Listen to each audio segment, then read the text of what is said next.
আসসালামু আলাইকুম। ওয়েলকাম করছি দি ইমরান শো থেকে। অন্যান্য ধর্মাবলম্বীরা যারা শুনছেন তাদের প্রতি আন্তরিক কৃতজ্ঞতা।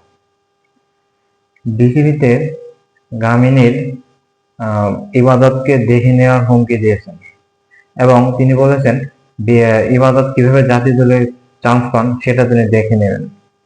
আমরা সবাই জানি বিসিবির কিউরেটর গামিনী ডি সিলভা মনে হয় মিরপুরের ক্রিকেট স্টেডিয়ামের রাজা, কারণ তিনি এতদিন ধরে সেখানে কিউরেটর হিসেবে কাজ করতেছে, তার উপর কেউ কোনো সরি বলাতে পারতেছে না, তিনি যা ইচ্ছা মতো তাই করতেছে। আজকে বিসিবি ক্রিকেট একাডেমিতে পাশে ইবাদত হোসেন প্র্যাকটিস করতেছিল। আপনারা জানেন ইবাদত হোসেন অনেকদিন ইনজুরিতে ছিল, ইনজুরিতে থাকার পরে তিনি কোনো খেলতে পারেনি। রিসেন্টলি তিনি ইনজুরি থেকে ব্যাক করে কিছু ক্রিকেট খেলেছে এবং সেখানে বিসিবিতে তিনি প্র্যাকটিস করতেছিলেন। কিন্তু গামিনী সিলভা গামিনীর ইবাদতের সাথে কি যেন একটা নিয়ে লেগে গিয়েছিল এবং তাকে বলেছে ইবাদতকে সে দেখে নিবে।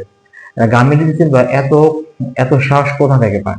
তিনি শ্রীলঙ্কার একজন মানুষ হয়ে বিসিবিতে চাকরি করে, বিসিবির চাকর হয়ে কিভাবে তিনি একজন বাংলাদেশের ক্রিকেট প্লেয়ারকে এই কথা বলার সাহস পায়? তার এত শক্তির উৎস কোথায়?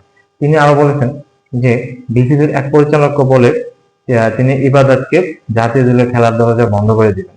কারণ আপনারা জানেন ইবাদত অনেক পরিশ্রমী একজন ক্রিকেটার।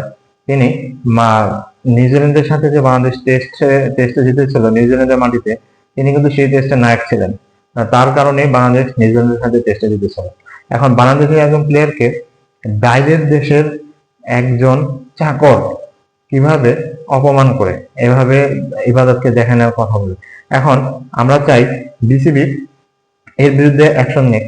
আগামীকালকে একটা মিটিং বসুক এবং মিটিং এর মধ্যে এই আগামীকালকেই গামিনী ডি সিলভাকে চাকরি থেকে বহিষ্কার করা হোক এবং তাকে তিরস্কার করে তাকে পাঠিয়ে দেওয়া হোক।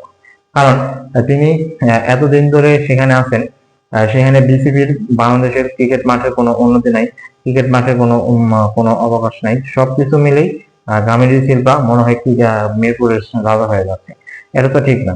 কারণ একজন আপনি এই দেশে চাকরি করে এই দেশের ক্রিকেটারদের উপর আপনি সরি করাবেন এবং তাকে অপমান করবে, এটা তো মেনে নেওয়া যায় না।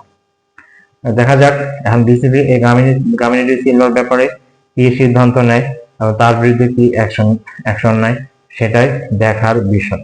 ধন্যবাদ সবাইকে, ভালো থাকবেন।